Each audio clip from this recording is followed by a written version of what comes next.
Welcome to another episode of Awakening Divine Wildness. And I love my guest today because she talks my language. And she's not afraid to share and get naked. And we just might take her there. So today's guest is Dr. Colleen Georges.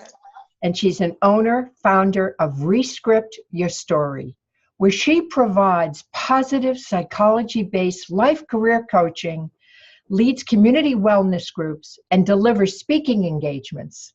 Colleen is also a Rutgers University Lecturer in counseling and women's leadership and teaches psychology of women at Middlesex County College. Colleen received her doctorate in counseling from Rutgers and holds over a dozen coaching and counseling certifications. In her highly viewed TEDx Talk, Rescripting the Stories We Tell Ourselves, Colleen discusses how we can transform our lives by changing our internal dialogue. Colleen is author of a fabulous book that's coming out in March, Rescript the Story You're Telling Yourself, the 8 Practices to Quiet Your Inner Antagonist, Amplify Your Inner Advocate, and author A Limitless Life. She's also a Huffington Post contributor and co-author of several books. Her expertise has been featured in various media, including Live Happy, Inspire Me Today, and Mashable. Welcome, Colleen. Thank you, Mal. I'm so excited to be here with you. As you know, I shared I'm a big fan of yours. Oh, that just makes my head go, woo, ego. Well, that's a good thing. That's fine. I love your book, and thank you for letting me have a preview of it. Thank you. Because it just hit a spark in me about a conversation that I'm always having with myself and with others about how we tell ourselves these stories. And like in my book, our old love story, that how we grew up, we formulated a story about what love should look like. Right. And then we're grown up and we're in relationships using that old story, and it doesn't work. Yep. So I want to go into the backstory first. Sure. What inspired your work? Because all my ladies that come on have gone through a little bit of hell to get here and be, such goddesses of wisdom. But share a little bit about what you went through to inspire what you do. Sure. You're right. I think we get inspired to help others. We get inspired to write books because, at least initially, and I think it grows beyond that, initially it's what you're going through, what you've been through. And, I think I've read some things that you've said. It's our wounds that often sort of, become our greatest strengths and become the reason that we want to help others and sort of spread a message. So for me, I feel like, when I look back on, being a little girl, when I look back on high school, and I look back on a lot of my 20s, everything for me was about wanting to please everybody else and be, very, very, very self-critical of myself, definitely looking for validation in relationships, having, I share a little bit in my book about sort of the backstory of negative romantic relationships as well, which certainly connects with your book, and staying in an emotionally abusive relationship for several years. But, I think that I was primed for relationships like that because I really had a low opinion of myself. And I spent a lot of time criticizing every little thing I did, feeling like I was always making mistakes, feeling like I had no clue what I was doing in life, like where I was going in life, just having very low self-esteem, periods of just sort of being self-destructive. And I feel like that sort of played itself out in so many different places. And it ultimately led me to a couple of years where I was experiencing panic attacks to the point where I was having them daily, sometimes multiple times a day. And I always say the irony of the panic attacks for me was that I was in graduate school, I was studying to be a therapist, and I literally had no damn idea that I was having panic attacks. I didn't know what was going on. And I was somatically manifesting all kinds of anxiety through panic, through my jaw locking up, through my back having problems, through my neck. I mean, just every physical somatic way I could manifest anxiety. And those anxieties had so much to do with the way that I was trying to make everybody else happy, never wanted to fail anybody, but constantly felt like I was failing myself. Now, you have a story similar to me of not feeling good about yourself at a very young age. I sought comfort in alcohol. It became my best friend. Yeah. You know, I had my first blackout at the age of 16. Alcohol made me feel funny, pretty, Yeah. courageous, accepted, Yeah. because I just felt worthless. I Yeah. mean, I had no self-esteem. Why does this happen to young women? It's over and over and over again. I hear this story. Why? What can we do about that?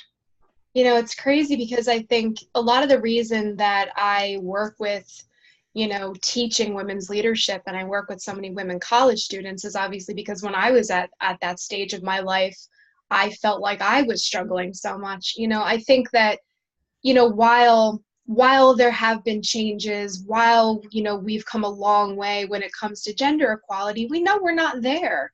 And I think we continue to, you know, receive a message as women, either, you know, from, you know, I think especially from sort of social systems and society and the media, but it, you know, it manifests itself in other places as well. But we get a message that, you know, our role is to nurture and to care for and to take care of and to make sure everybody feels good, and, you know, make sure that we're perfect for everybody and that we're juggling all the balls and we don't drop anything, and, you know, we have to be superhuman.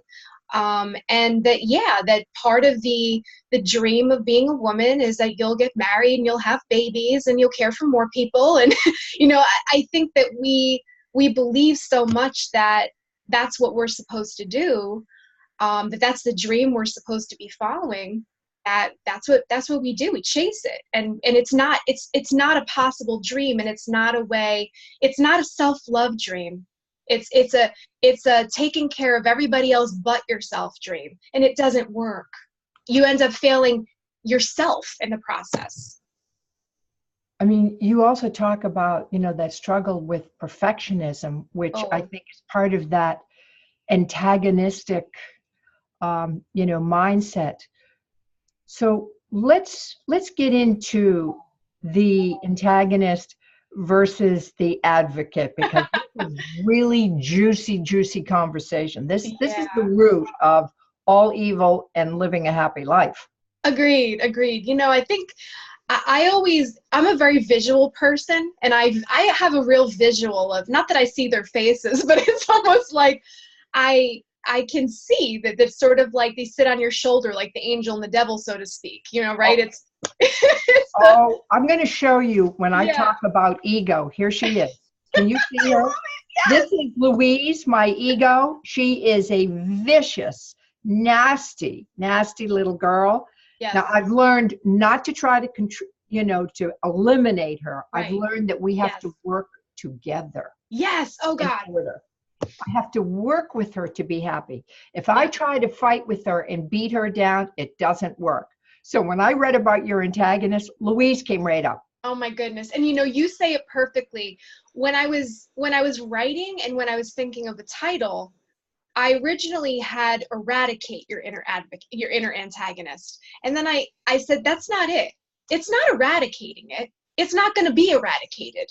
And I don't want to be unrealistic. It's not going anywhere. That automatic Louise inner antagonist voice is going to talk to us. It's not going to stop doing that. But we can quiet its voice. We can shut it down. We could shut it up. We can stop it from yapping too damn long, and we can stop it. As I think of the inner antagonist and the inner advocate. You know, in my book, I talk about them as two different narrators. If we're the protagonist of the story, the inner advocate and the inner antagonist are two different types of narrators, right? An antagonist in a story, of course, is the opposing force in your story. It's the one that wants to, you know, shut down the protagonist, stop them from doing whatever it is they're trying to do, stop them from reaching their goals, cause them drama, cause them problems, tell them why they suck. And that's what our inner antagonist voice does. It says, you've made a bunch of mistakes, you're a failure, you're failing now, you failed before, you're going to fail again, you shouldn't even bother. You know, you don't really deserve much because you're really no good. What are you good at anyway? What can you really do? You know, oh, you know, you should just wallow in all the awful things that have happened to you. Why don't you just mull it over and torture yourself? Because that's what you deserve. That's what the inner antagonist does. That's that narrator. And I think most of us are pretty familiar with that narrator. So now our advocate, which is really where we want to be connected most of the time. Yeah. Let's talk about the process that you use in your book that gets us more into that positivity of the advocate and kind of silences the antagonist. Yeah, the advocate, I often sort of think of it as, you know, it starts out, it's like a very nice, kind voice at first, you know, but it's kind of quiet. It's the antagonist that's the louder, more domineering one. We have to work harder to empower and amplify the voice of the advocate so that that's the voice we hear more often, that's the voice that as soon as that little, antagonist jumps in, the advocate goes, you know, oh no, shut the hell up, and shuts it right down. And I think that that's something that takes practice. And the whole idea of rescripting and sort of the 8 practices of rescripting, and I have a gazillion different little strategies to try out because we're all different and not everything is going to work, you know, exactly the same way for everybody. So I have different strategies within each practice to kind of check out and see if, you know, what works for us and what doesn't.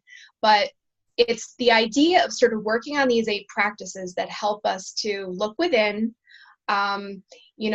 stop the running old script and negative narration in our heads and begin to rationalize with ourselves and begin to speak differently to ourselves. So it's this idea, and Rescript is an acronym. Explain that to the listeners.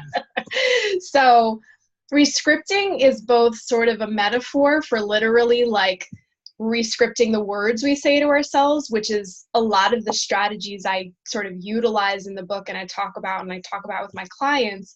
But it's based in the idea that each letter of Rescript stands for something. And for me, it's the things that I've struggled with, but really just looking at the themes of the things that, you know, all the clients I've worked with over the years, what some of my students over the years have shared in classes, talked about in papers. I mean, things that so many people do struggle with, and looking at the themes. And so the first R is to release rumination, right?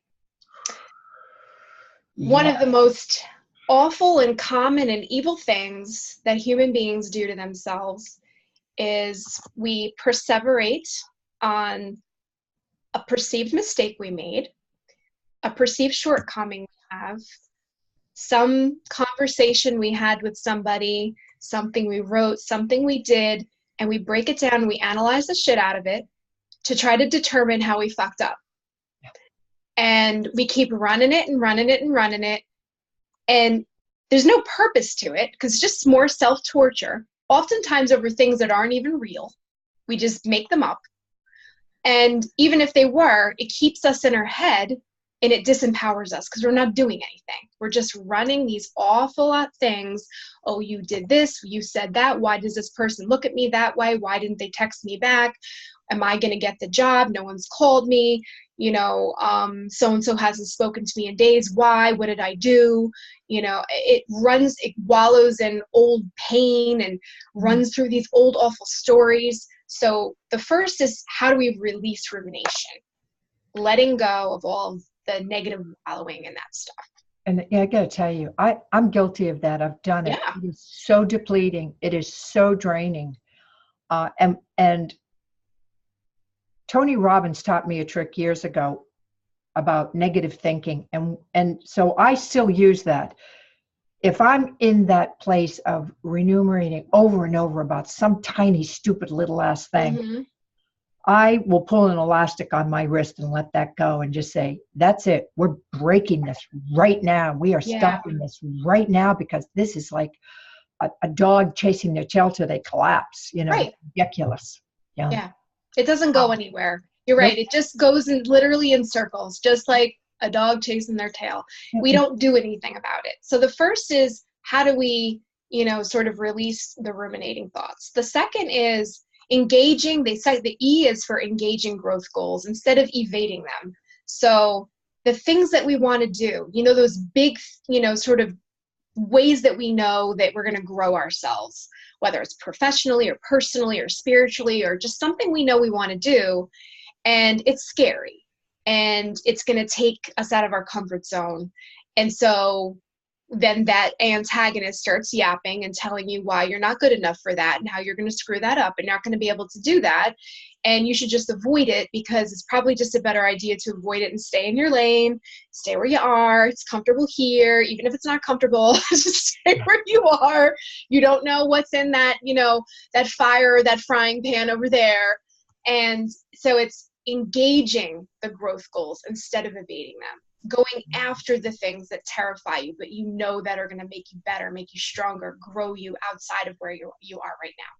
That's E. Mm-hmm. The S is for seeking strengths instead of scrutinizing your shortcomings.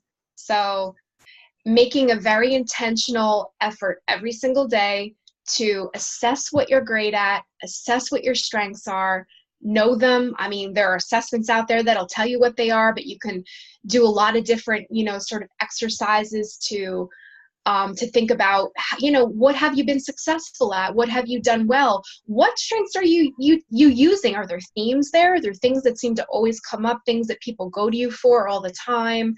Using those strengths every single day instead of just sort of, as we often do, number one, a lot of times we don't even know what they are, but we're really, really good at rattling off all the things we suck at, but we don't know what we're great at.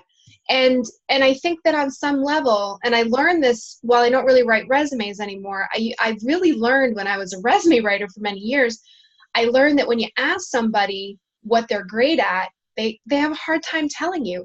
Even the most gifted, talented, successful human beings feel like you're not supposed to do that we're not supposed to talk up ourselves. Like that's I got to be humble, especially women.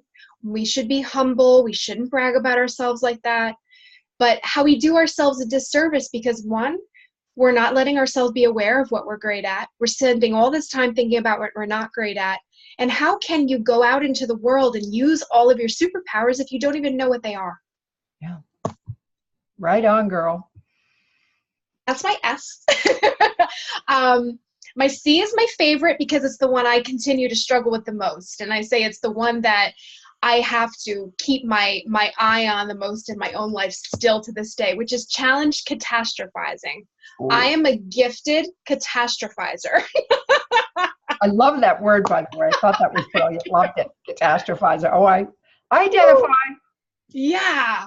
That, right? It's that idea that it's not the ruminating looking on the past. Now we're looking at the future, and it's that little thing that goes wrong. It's something small. Sometimes it might be something big, but it's usually a little thing that goes wrong. And then having the ability, what I call, it's like a chain. And I actually talk about this in the book. It's, we perceive the first thought of the thing that goes wrong to be connected like A to B, but it's really A to Z. Their B through Y are in there. And all of B through Y would have needed to happen to get from A to Z. But we can link them so damn fast, right? Like they are directly connected to each other. Because, I said this thing, so-and-so hates me and we're never going to speak again. I've totally screwed up the entire thing. I say one thing in a job interview and I leave and I go, oh yeah, they're never going to hire me. I'm never going to get a job. I'm going to be at this job for the rest of my life. They're probably going to fire me at this job too. I don't even know what's going to happen to me. My career is totally over. Boom, boom, boom, boom, boom. So That's my C. Good examples. I love it. And we're all guilty of it.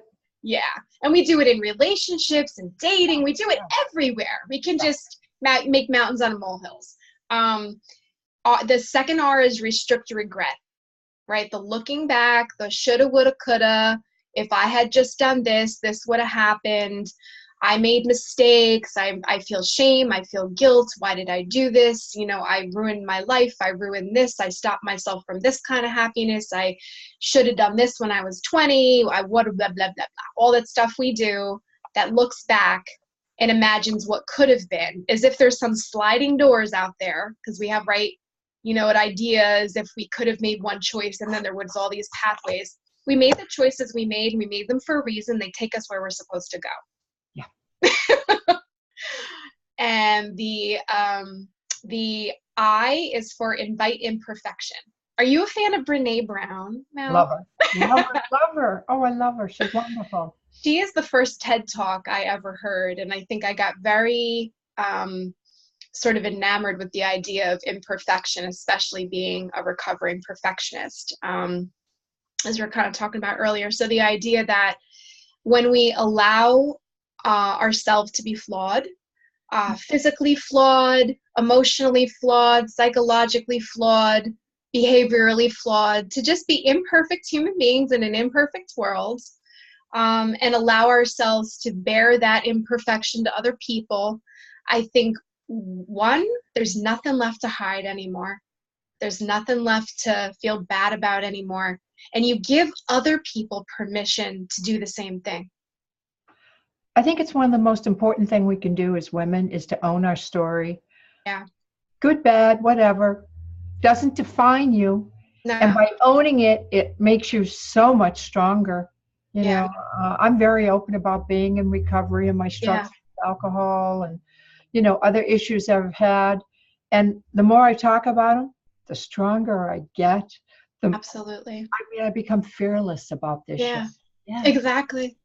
You know, in the book, I share some stories about, you know, getting a DWI when I was 19. I talk about, you know, a shopping addiction that was sort of, you know, the way I was attempting to fill all my perceived voids in my life. You know, obviously a number of other, you know, things that I've done that at the time, you know, you think you got to hide from the world, but you realize you're just human. You're just human. And those are the things that teach you the most. All of those things that we do that we think are so shameful and so awful, those are the things that help you in your own life, and they help you help other people. You learn so damn much from all that stuff. Yeah. So that's the P is pursue passion and purpose.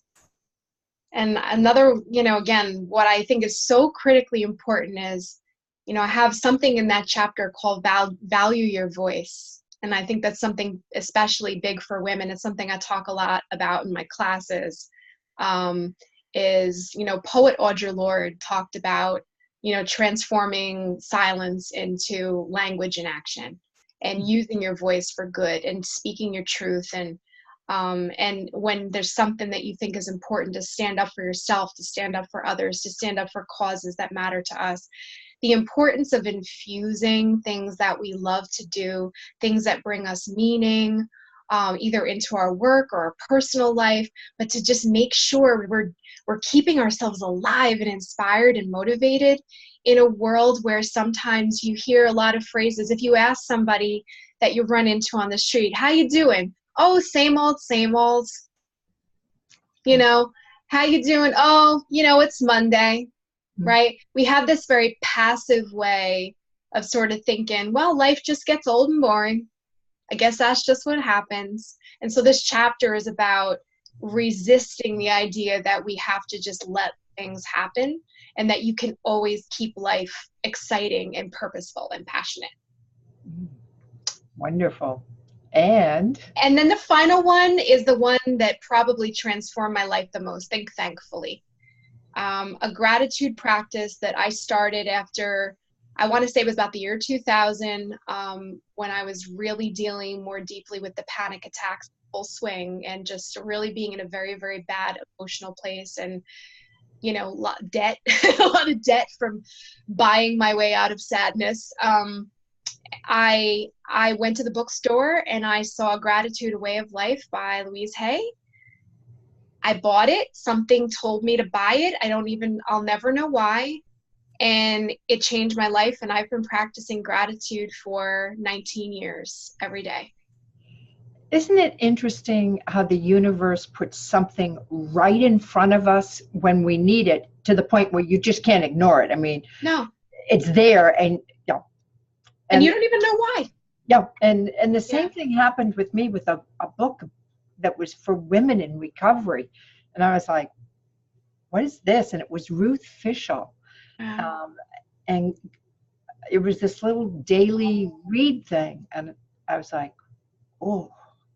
Yeah. The first few spoke to me. It was like, it was like a knife in me. It was like, oh my God, does she know me? This was like, right? Yes. Yeah. That's the universe talking to us. Yeah. You can't ignore that. That was, I think, what I realized when I began to read people's stories of practicing gratitude, I started to understand that I operated from a deficit mentality. I felt internally and externally deprived. I wasn't, but I believed I was. So that's all that really mattered, because I couldn't see what I had. I couldn't see my strengths. I couldn't see all the good people I had in my life. I couldn't see all the resources I had. I couldn't see all the good stuff. And I operated as if, as if I was filled with voids that needed to be filled, as if I had all these deficits. And practicing gratitude makes you realize that you're abundant with everything you already need. Even if there are still things that you can grow, you see all the good stuff, and it helps you sort of grow more good stuff. It's constantly turning the soil in the garden, in the mental garden, so that those good seeds can grow. Yeah. Colleen, this is just wonderful. I mean, it's so informative. And on top of all of this, you have a wonderful free gift for the audience, a beautiful workbook. So please, would you tell them about that and how they can get it? Sure. It's called Rescript Your Story Workbook. It's like a little companion to the book. It's available on my website, which is www.colleengeorges.com. You'll see it right sort of toward the top there. You can click on it, sign up, download it, and it can be used with the book. So when the book comes out, it has some little strategies that are in the book, sort of little quiz and a little assessment of sort of your life satisfaction, a little quiz of different maybe negative thought patterns we might have, to get a sense of which ones are the ones that might plague us the most, or which we're struggling with. And and worksheets to kind of jump right into the process of rescripting. And that work. I love it. You're a smart cookie. You're a smart cookie too. You learned a lot on this journey, girl. I love it. I love it. Oh, thank you so much. I'm honored to have you. And, I wish you every success with the book. I know how exciting that is, because I'm birthing my new baby a month after you.